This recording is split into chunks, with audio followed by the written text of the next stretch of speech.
سب کو رخصت کر دیا. جبریل آ گئے. یا رسول اللہ موت کا فرشتہ دروازے پر ہے, اندر آنے کی اجازت چاہتا. ہاں, جہاں موت پوچھ کے جائے کس ہستی کو بھلایا ہے چند پاؤنڈ کے پیچھے, جہاں موت پوچھ کے جائے.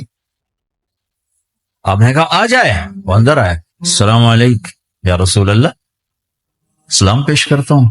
میں نے آج تک کسی کو سلام نہیں کیا, آپ پہلی ہستی ہیں جنہیں سلام کر رہا ہوں. میں نے آج تک نہیں کسی کو سلام کیا. یا رسول اللہ آپ پہلی ہستی ہیں. اللہ نے کہا پوچھ کے اندر جانا, بن پوچھے نہ جانا. یا رسول اللہ مجھے حکم ہے کہ آپ سے پوچھوں, آپ جانا چاہیں تو میں لے جاؤں, اور رہنا چاہوں تو میں چھوڑ کے واپس چلا جاؤں. طارق جمیل سے کوئی پوچھے, آپ سے کوئی پوچھے گا؟ پوچھا جا رہا ہے, موت پوچھ رہی کہ آؤں کہ نہ آؤں. تو آپ نے کہا اگر میں اجازت دے دوں تو میری جان نکالو گے؟ کہاں جی نکالوں گا. تو آپ نے جبریل کو دیکھا, کیا کہتے ہو کیا کہتے ہو؟ تو جبریل نے عرض کی یا رسول اللہ, اللہ آپ کی ملاقات کے شوق میں. او میرے بھائیو بہنوں, ایسی موت مانگو اللہ سے. جب جا رہے ہیں تو اللہ خوش ہو رہا. ایسی موت نہ ہو جیسے بھاگا ہوا مجرم پکڑا جاتا ہے, ہتھکڑیاں لگا کے جیل میں لے جایا جا رہا ہے. ایسی موت مانگو اور ایسی زندگی گزارو.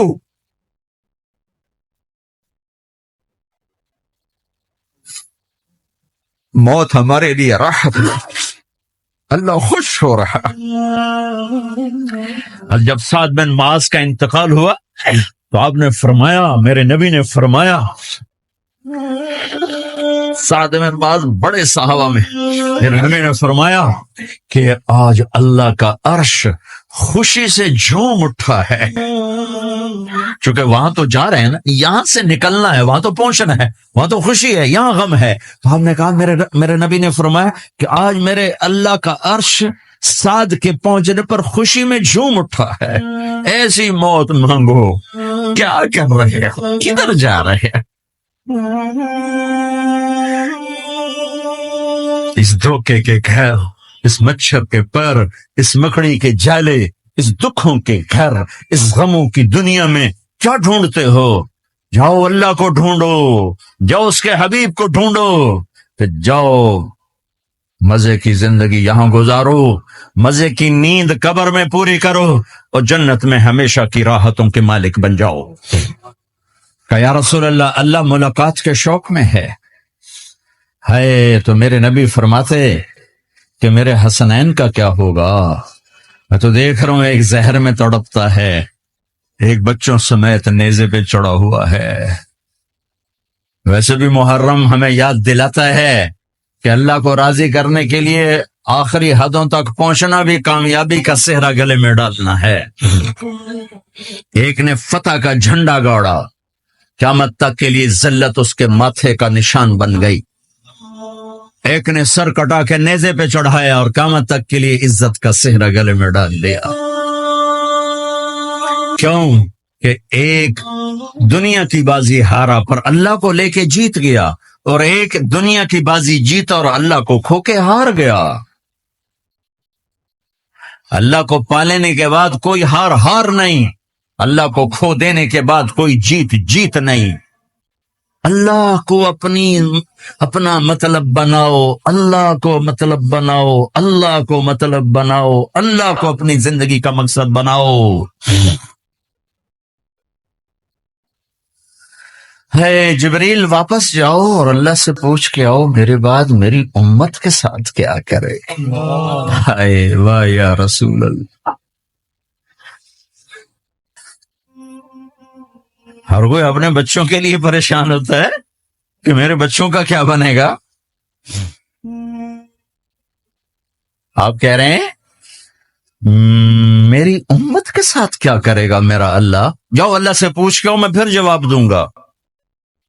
واپس گئے, جواب آیا کہ اللہ کہہ رہے ہیں کہ ساتھ دوں گا.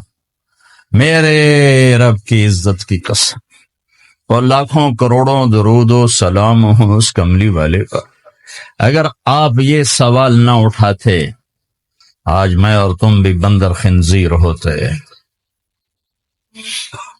بیچ میں وہ حائل ہو گئے، ان کے آنسو، ان کی دعائیں۔ مچھلی کھانے پر اللہ تعالیٰ نے موسیٰ علیہ السلام کی قوم کو، پورے شہر کو بندر بنا دیا۔ مچھلی کھانا کون سا گناہ ہے؟ اللہ نے کہا بس ہفتے کو نہیں کھانی، کھاؤ اتوار پیر منگل بدھ جمعہ جمعہ کھاؤ، ہفتہ نہیں۔ مگر نہیں کھائیں گے، کھایا، اللہ نے بندر بنا دیا۔ شراب پینا مچھلی کھانے سے بڑا گناہ ہے، اور بیچنا اس سے بھی بڑا گناہ، اور نشے کی چیزیں بیچنا اس سے بھی بڑا گناہ ہے، ماں باپ کی نافرمانی اس سے بھی بڑا گناہ ہے۔ میرے نبی سے پوچھا گیا یا رسول اللہ قیامت کب آئے گی؟ اللہ کو پتا ہے، کہ کوئی نشانی بتا دیں، کوئی نشانی بتا دیں۔ تو آپ نے فرمایا جب ماؤں کو ذلیل کیا جائے گا قیامت آ جائے۔ یہ تو اس کی دعائیں ہیں، بیچ میں آ کے کھڑی ہو جاتی ہیں۔ اللہ تعالیٰ نے کسی کو بندر بنایا، کسی کو خنزیر بنایا، کسی کو زمین میں دسایا، کسی کو پانیوں میں بہایا، کسی کو ہواؤں سے اڑایا، کسی پر آگ کو برسایا، کسی پر بجلیوں کی چمک کو سے ان کو راکھ کیا۔ کب میرے رب نے کیا کچھ نہیں کیا۔ وَكَمْ أَهْلَكْنَا مِنَ الْقُرُونِ مِنْ بَعْدِ نُوحٍ وَكَفَى بِرَبِّكَ بِذُنُوبِ عِبَادِهِ خَبِيرًا بَصِيرًا۔ کیا کچھ نہیں ہوا ہمارے ساتھ، وہ کیوں نہیں ہوا کہ وہ کملی والے کی دعائیں ہیں، دعائیں ہیں، دعائیں ہیں، رونا دھونا ہے، امتی امتی۔ اچھا چلو یہ تو دنیا ہو گئی، آپ نے یاد رکھا میدان معاشر میں میرے نبی نے فرمایا جب جہنم کو لایا جائے گا اور ایک چیخ مارے گی، کوئی کسی کو یاد نہیں کرے گا، سب بھول جائیں گے۔ ہر ایک کی زبان کے آپ نے مشہور لفظ سنا ہوگا، نفسی نفسی۔ جب جہنم آئے گی تو ایک چیخ مارے گی، اور کئی بلین فرشتے اس کو پکڑ کے لا رہے ہوں گے، اور وہ ان کے ہاتھوں سے نکل رہی ہوگی، اور اس کی آگ کے شعلے اور اس کا دھواں اور اس کی چیخ اور اس کی آواز۔ تو جب وہ قریب آئے گی تو اس کے آواز پر سارے مرد عورت زمین پر گریں گے، اور سب کہیں گے یا رب نفسی نفسی، یا رب نفسی نفسی، یا رب نفسی نفسی۔ یا اللہ میری جان، میری جان، ماں نہیں، ابا نہیں، بیوی نہیں، بچے نہیں، بھائی نہیں، میری جان۔ چلو میں تو آپ عام لوگ ہیں، انبیاء نبی کہیں گے یا اللہ میری جان، ابراہیم خلیل جیسے کہیں گے یا اللہ میں کسی کا سوال نہیں کرتا، باپ کا بھی نہیں کرتا، میری جان۔ اور عیسیٰ علیہ السلام جیسی ہستی کہیں گے یا اللہ میں اپنی ماں مریم کا بھی سوال نہیں کرتا، میری جان، میری جان۔ عیسیٰ علیہ السلام سے لے کر آدم علیہ السلام تک نفسی نفسی، نوح علیہ السلام نفسی نفسی، یحییٰ زکریا باپ بیٹا ہیں لیکن نفسی نفسی، سلیمان داؤد باپ بیٹا ہیں لیکن نفسی نفسی، یوسف یعقوب باپ بیٹا ہیں لیکن نفسی نفسی، یعقوب و اسحاق باپ بیٹا ہیں لیکن نفسی نفسی، اسحاق ابراہیم باپ بیٹا ہیں لیکن نفسی نفسی، اسماعیل ابراہیم باپ بیٹا ہیں لیکن نفسی نفسی۔ یہ نبیوں کا حال ہے، میرا کیا حال ہوگا؟ لیکن اسی ہنگامے میں جب ہر مرد عورت کہے گا نفسی نفسی، ایک آواز ابھرے گی امتی امتی، ایک آواز آئے گی امتی امتی، ایک دکھ بھری، ایک درد بھری آواز آئے گی امتی امتی۔ سننے والے حیران ہو گئے یہ کون ہے، یہ کون ہے جو اپنے آپ کو نہیں مانگ رہا، اپنی امت کو مانگ رہا ہے، یہ کون ہے؟ جب آواز کی طرف نظریں لگیں گی، او یہ تو محمد الرسول اللہ ہے، جھولی پھیلی ہوئی ہے، ہاتھ اٹھے ہوئے ہیں، اے رب میری کون سی امت ساری زندگی شراب بیچتے رہے، کون سی امت ساری زندگی ڈرگز بیچتے رہے، کون سی امت ساری زندگی زنا کرتے رہے، کون سی امت ساری زندگی ظلم و ستم کے پہاڑ توڑتے رہے، ساری زندگی جوا کھیلتے رہے۔ آپ تو کہتے دفع ہو جاؤ، میری نظروں سے دور ہو جاؤ، نہ تمہیں میری عزت کا خیال، نہ میری نسل کی قربانیوں کا خیال، میرے معصوم بچے نیزوں پہ جھڑ کے تم چند پونڈوں پہ کیا ظلم ڈھا کے آئے ہو، دفع ہو جاؤ یا اللہ انہیں جہنم میں ڈال۔ یہ کہنے کا موقع تھا، میں قربان جاؤں اس نبی رحمت، اس کامل اکمل نبی، اس ہادی رہبر کو میں کہاں سے الفاظ لوں ان کی تعریف کی۔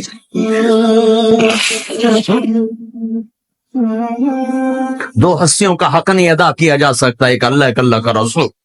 ہر ایک کا حق ادا ہو سکتا ہے، اللہ اور اس کے رسول کا حق نہیں ادا ہو سکتا۔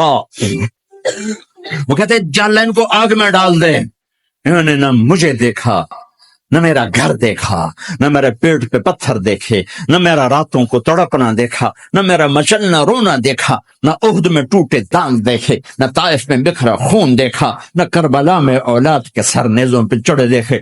دفعہ دور کر دے میری آنکھوں سے، میں قربان جاؤں اس نبی رحمت پر۔ کہہ رہے ہیں یا اللہ میری امت، یا اللہ میری امت، یا اللہ میری امت، یا اللہ میری امت، نہ یہاں بھلایا نہ وہاں بھلایا۔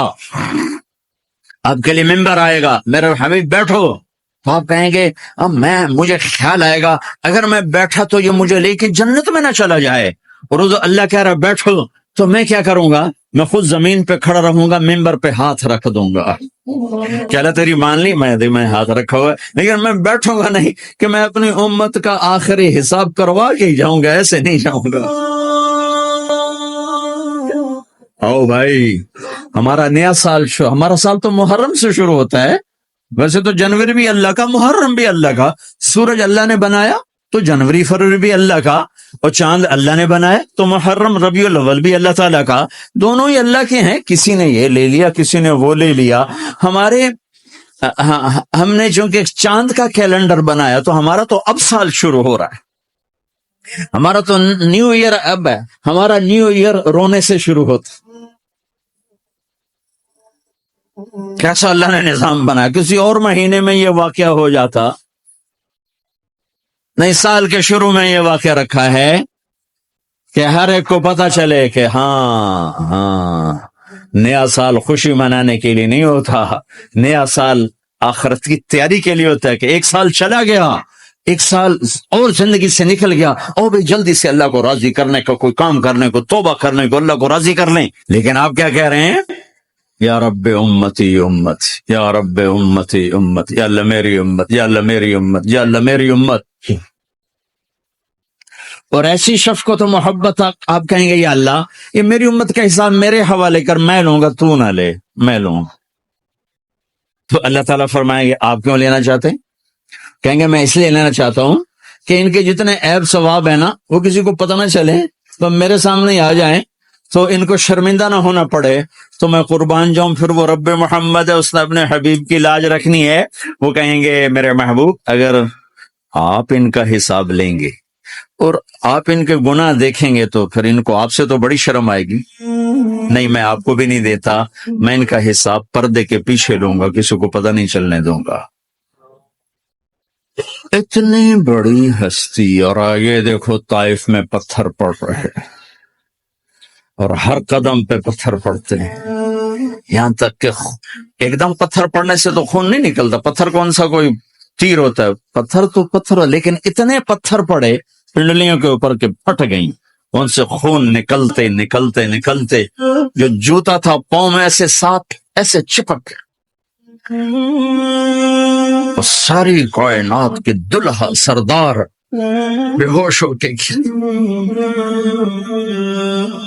وہ آپ کے غلام زید نے نوکر تھے، انہوں نے اٹھایا کندھے پر، بھاگے، پیچھے وہ سر پہ چڑھے ہوئے پتھر مار رہے ہیں، اور آپ جتنا بھاگ سکتے تھے بھاگے، یہاں تک کہ بے ہوش ہو کے گئے، خون زیادہ نکل گیا، انہوں نے کندھے پہ اٹھا دوڑ لگائی، اور آگے سامنے باغ تھا، کس کا؟ سب سے بڑے دشمن کا، مکے والے عتبہ بن ربیعہ۔ عتبہ کون ہے؟ یہ جنگ بدر میں جس کے ہاتھ میں جھنڈا تھا، اور جنگ بدر میں قریش مکہ کے لشکر کا جو چیف تھا وہ اس کا باغ، لیکن زید کو کوئی پناہ نظر نہیں، وہ باغ میں گھس گئے اور اللہ کے نبی کو ایک انگور کی بیل کے نیچے لٹایا۔ تو جان کا دشمن عتبہ، لیکن جب اللہ کے نبی کو خون و خون دیکھا تو اس کا دل بھی پگھل کے رہ گیا، کہنے لگا ہائے ہائے، طائف والوں نے محمد کے ساتھ کیا کرتا، جس پر دشمن کو رحم آیا ہمیں اس پہ رحم نہیں آیا، ہم نے اس کے آنسوں کی کوئی قیمت نہیں لگائی۔ وہ اتنا ایموشنل ہوا کہ جلدی سے گیا اور پلیٹ میں انگور توڑ کے سجائے، جب جانے لگا تو پھر شرم اور وہ ایک حجاب درمیان میں آڑے آ گیا تو اپنے غلام کو بلایا، عداس کا، عداس یہ لے جا وہ جو آدمی زخمی پر، اسے جا کر کہنا کہ تمہیں رشتے داری کی قسم میرے انگور رد نہ کرنا، کھا لے۔ حالانکہ موقع تھا کہ قتل کرتا، ہر وقت قتل کرنے کے منصوبے بنا رہے، موقع تھا کہ قتل کرتا۔ ایسا حال تھا کہ قاتلوں کے بھی آنکھوں میں آنسو آ نہیں آئے تو تمہاری آنکھوں میں نہیں آئے۔ چند پونڈوں پہ اپنے نبی کو بیچ دیا، کہنے کا عداس یہ لے جا، وہ جو آدمی لیٹر پر اسے کہنا تو میں رشتہ داری کی قسم دیتا ہوں میرے انگور رد نہ کرنا، کھا۔ عداس آئے اور آ کر انگور پیش کیے، تو اب آپ نے ایک انگور اٹھا کر بسم اللہ، تو عداس کہنے لگا یہ لفظ یہاں تو لوگ نہیں بولتے۔ آپ نے پوچھا تو کہاں کا ہے؟ کہ میں نینوا کا ہوں۔ اچھا، میرے بھائی یونس کے شہر کا، یونس علیہ السلام۔ وہ کہنے لگا وما ادراک ما یونس، آپ کو یونس کا کیسے پتا ہے؟ تو آپ نے فرمایا میں اللہ کا نبی ہوں، وہ بھی اللہ کا نبی تھا۔ تو عداس نے ایک دم آپ کے پاؤں پکڑے اور چومنا شروع کیا اور کلمہ پڑھ لیا، تو آپ اپنے سارے زخم بھول گئے۔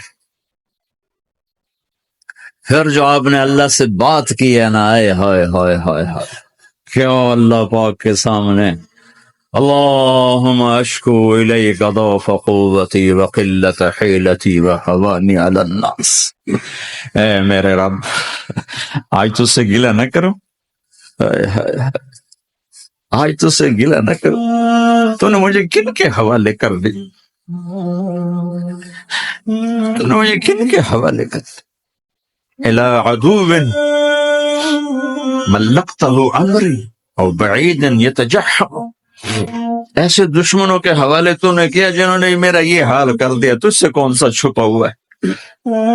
ساتوں آسمان لرز گئے، عرش کانپ اٹھا، اور جبریل فرشتے کو لے کر ایک سیکنڈ کے کروڑویں حصے میں حاضر، یا رسول اللہ حکم فرمائیں اطبق علیہم الاخشبین، یہ دو پہاڑ اٹھاؤں گا اور یوں ایسے چکی کی طرح یوں کر دوں گا۔ نبی رحمت، نبی رحمت، نبی رحمت۔ ارے تم تو آپس میں رحمت نہیں رہے ہو، ایسی فرقہ واریت کی آگ میں جلے ہو کہ ایک دوسرے کو سلام کرنا چھوڑ گئے، ایک دوسرے کے پیچھے نمازیں پڑھنا چھوڑ گئے، اور جاؤ پاکستان میں دیکھو ایک دوسرے کے خون کے پیسے پھر رہے۔ یہ کون سی امت ہے؟ یہ کون سا اسلام ہے؟